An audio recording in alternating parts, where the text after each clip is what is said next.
Alright, what's up boys? Thought I would get around to doing another one of these question answering Q&A type things.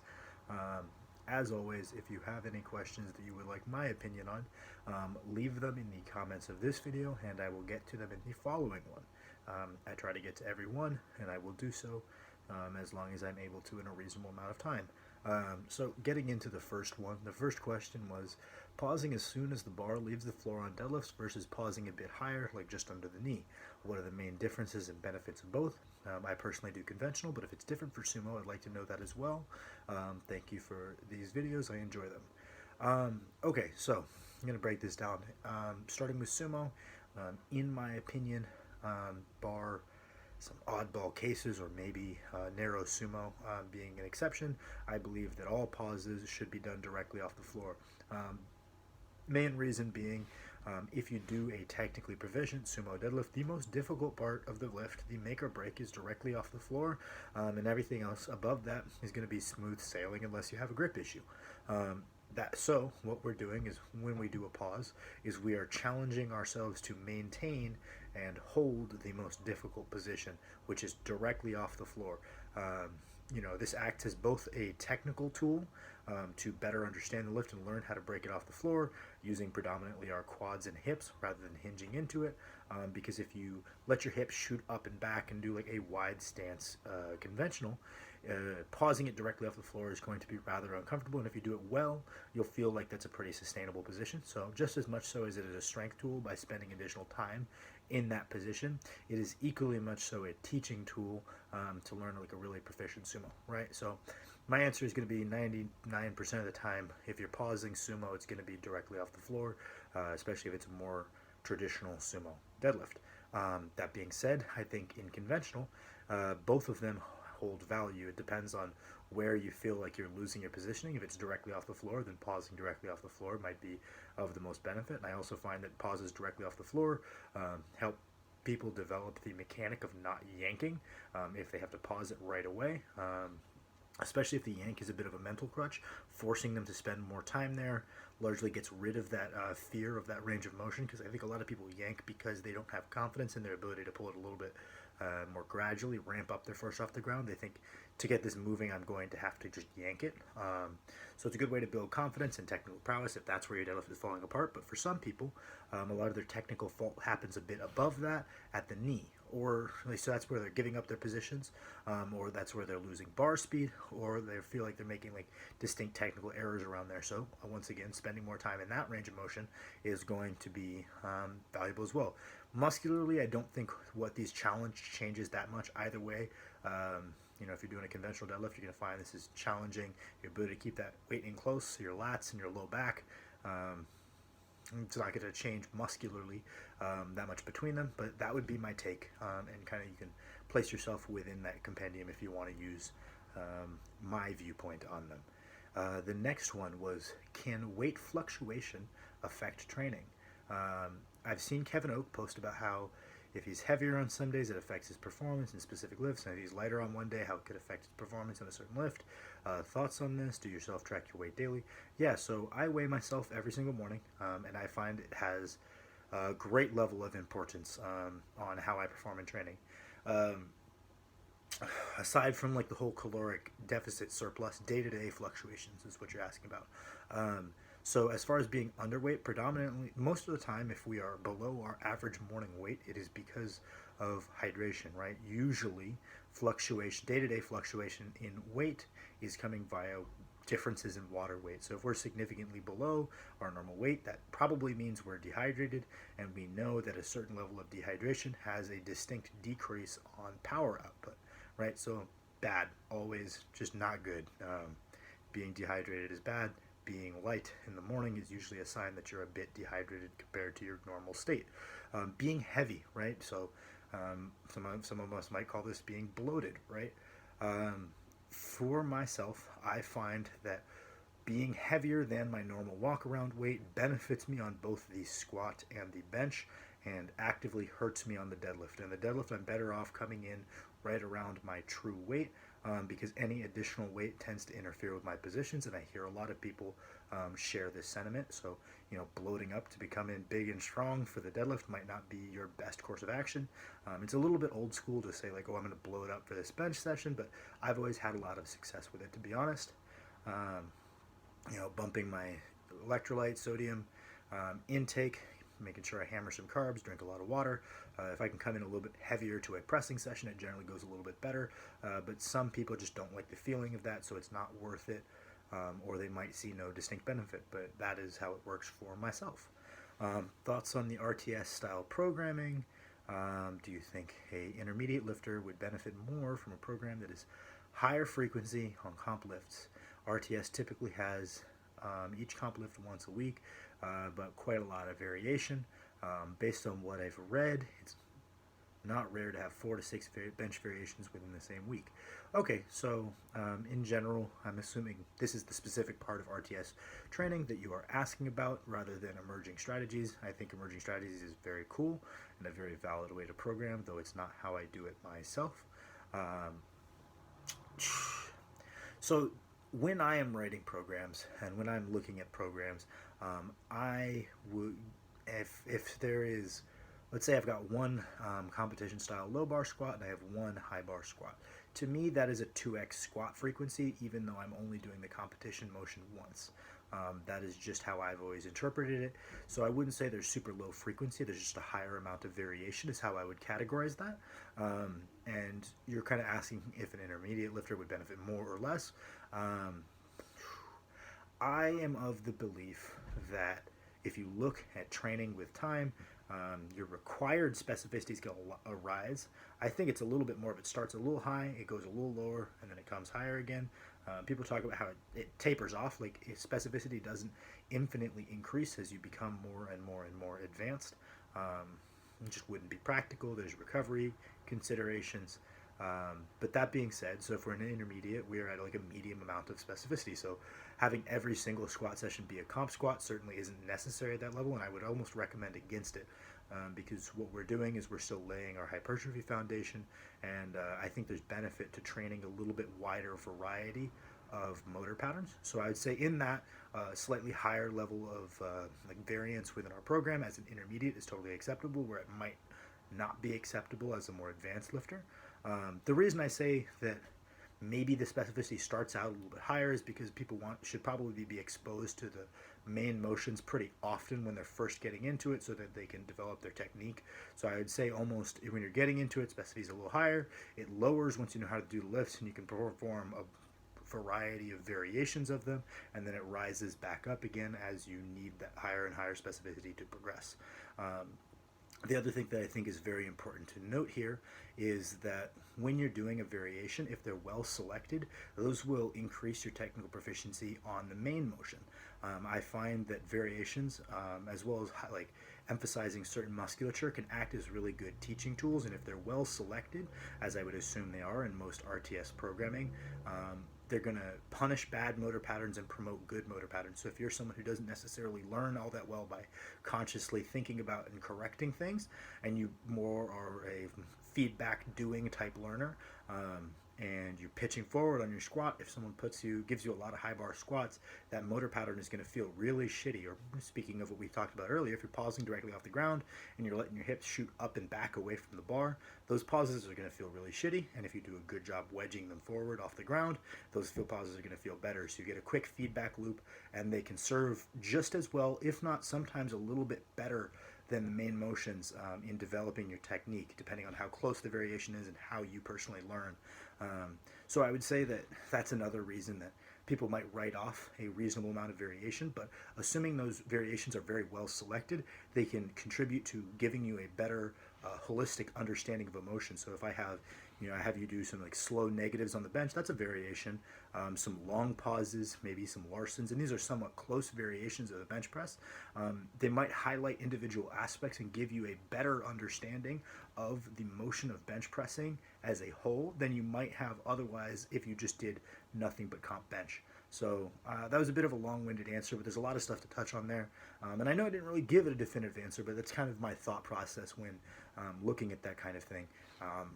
I'm sorry it wasn't a more definitive answer, but I often don't have one. Those are just some considerations that I think that everyone should be aware of when thinking about it. The next question was, if you know you'll be forced to take time off of barbell training between 1 and 4 weeks due to work, travel, or lockdowns, is it a good idea to go above MRV during your last training week to delay muscle slash strength loss?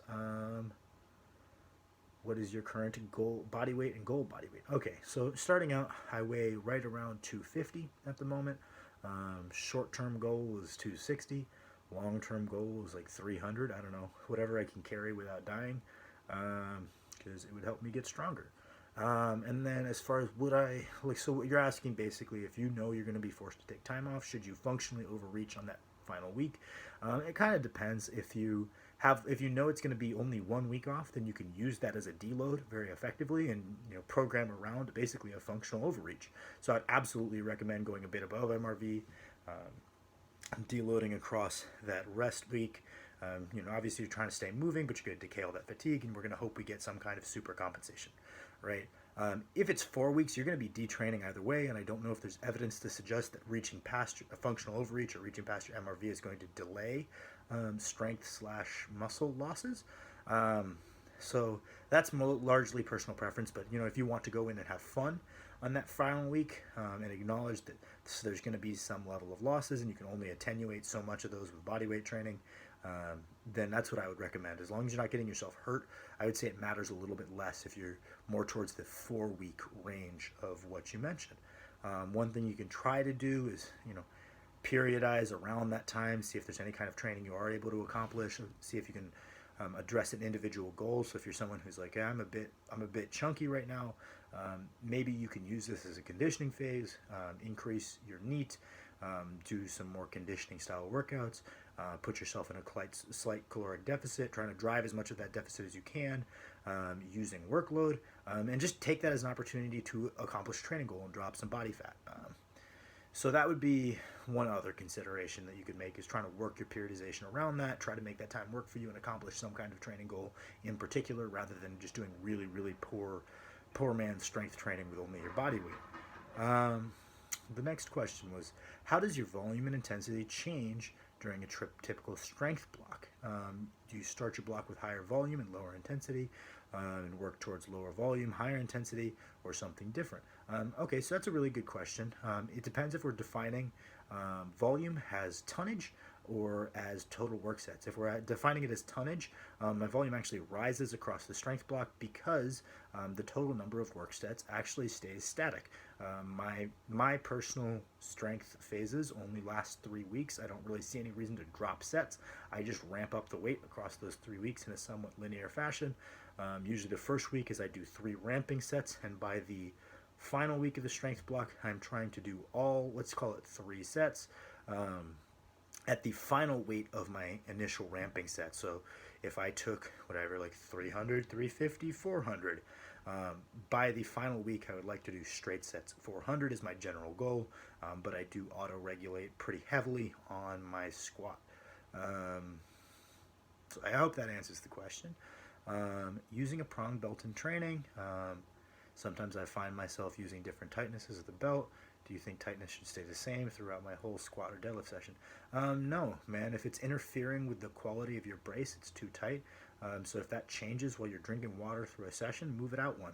I think that's one of the biggest benefits of a pronged belt, is that it's easier to adjust than a traditional lever belt. Obviously, the new Pioneer belt and the SBD belt have accounted for this issue, but it's super common to have different tightnesses you like for different lifts. That's absolutely normal, and you really want to be honest with yourself, or like, hey, is this interfering with my positions or the quality of my brace, and am I using this as a mental crutch? Because people will crank their belt way too tight, it's actually hurting them, but they think it's making them more safe, when in reality you might be increasing your risk because you're really decreasing the quality of your brace.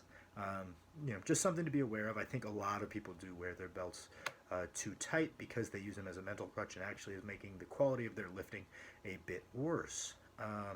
The next one is, if you know, already read that one. Oh, wait, no, different question.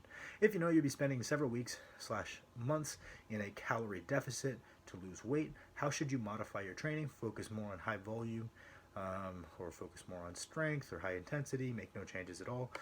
Okay, so that's going to be pretty specific to the individual. If you're someone with a lot of weight to lose, um, you're going to have to kind of, like if it's a lot of weight, and your strength is relatively tied to your weight, so you've gained a bunch of weight. You either were heavy to begin with, or you gained weight to drive your strength progress, and you realize that you've put on a very excessive amount of body weight, and you want to undo that.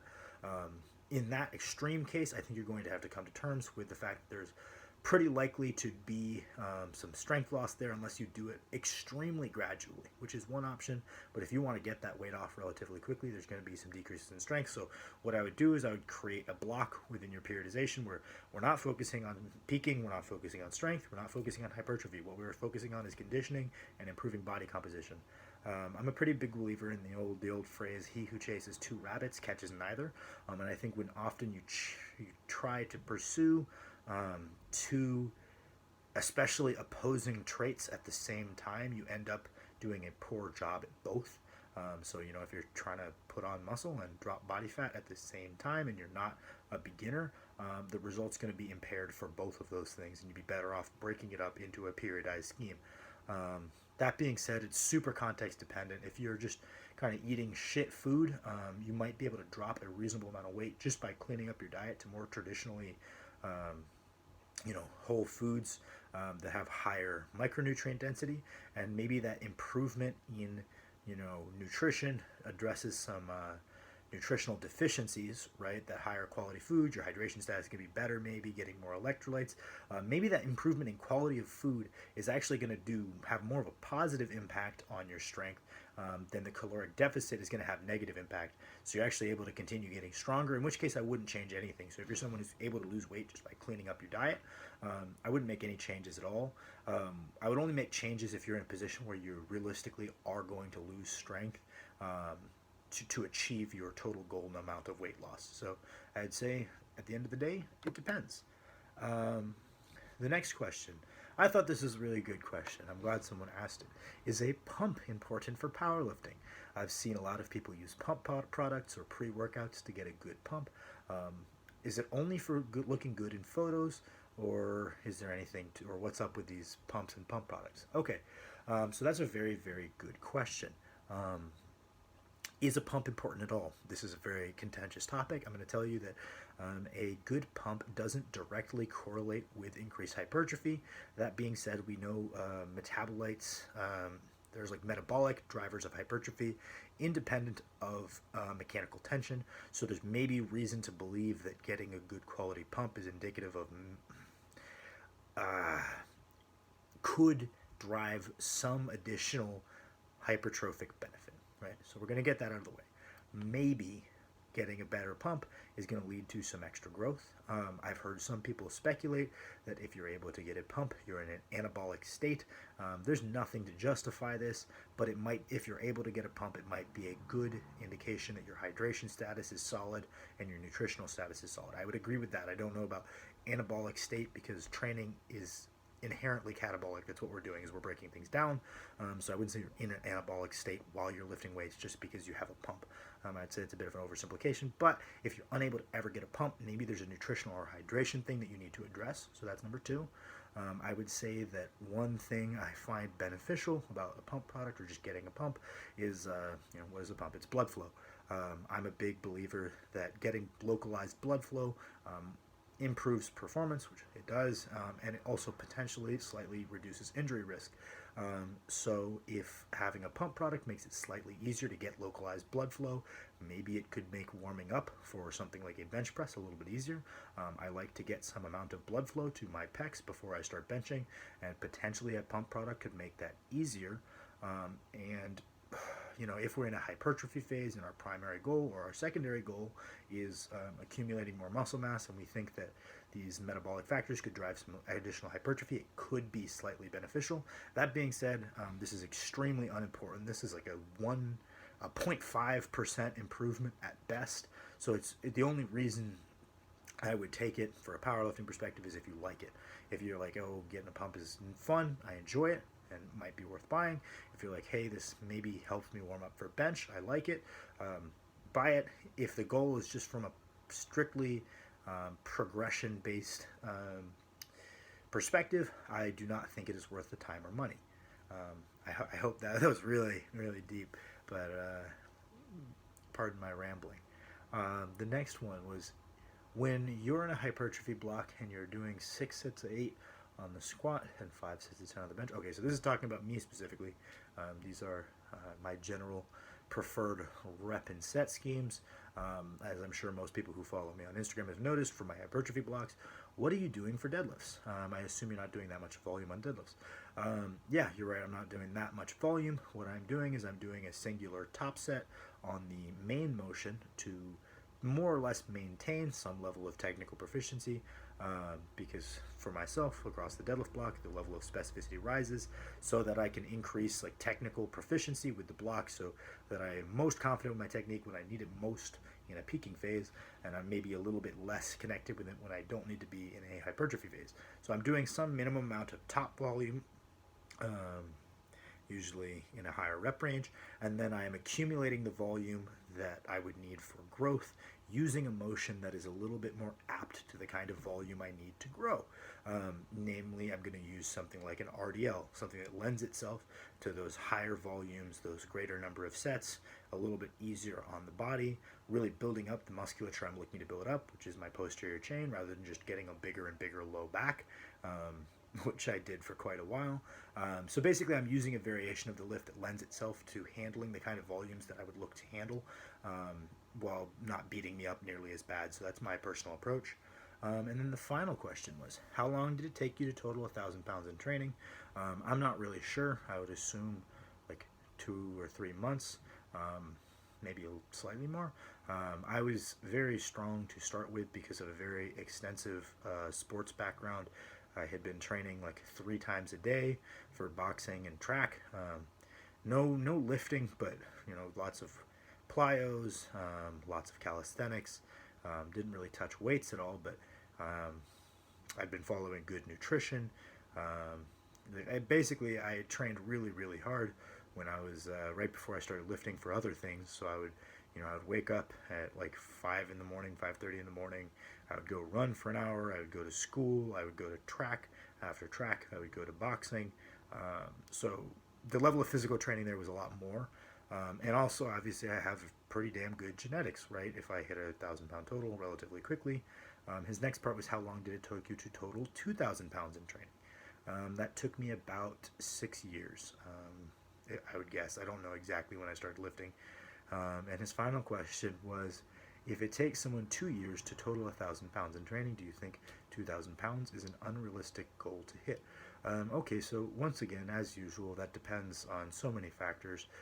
Because if it took you 2 years, but you know that you were fucking a bunch of stuff up, that 2 years doesn't speak to your genetics, it speaks to your habits, right? If you're just like, oh yeah, my training was suboptimal, my nutrition was suboptimal, my technique was suboptimal, okay, well that 2 years reflects a lot of things other than your genetics, so I wouldn't really think about that having any bearing on your ability to 2,000 if you do things correctly. The second thing that I'm going to say is, it depends on your body weight. If you took you 2 years to total 1,000 pounds at 140 pounds, but you're willing to go up to 220, 230, 240 pounds, then 2,000 is looking a lot more likely. And then, the final one would be if you ever intend to take PEDs, right? I'm not saying you have to, or I'm not saying you should, but I'm saying that has a big impact on whether 2,000 pounds is a realistic goal. I will tell you that I set the goal of totaling 2,000 pounds. I believe when I was totaling around 1,400 when I did my last meet. Basically, I did my third meet. It went pretty well. I PR'd all my lifts. I had a very good time. But I realized that people were doing a lot more weight than I was doing, and I didn't like that. So I didn't see any reason why I couldn't lift the weights that other people were lifting. So I took a nice little 4 to 5 year off season to really build up my strength. And the reason I didn't compete in that time is I felt any time spent doing a competition style peak was time that I was not spending getting stronger, and would just make my ultimate goals take more time. So I chose to just continue hammering away for about 5 years. Which brings me to now, where I do now have a 2,000 pound training total. and will hopefully step on the platform at some point when I am less lazy. I also just would like to get stronger still, because now that I'm here, 2008 shit. So, hope you guys like the video.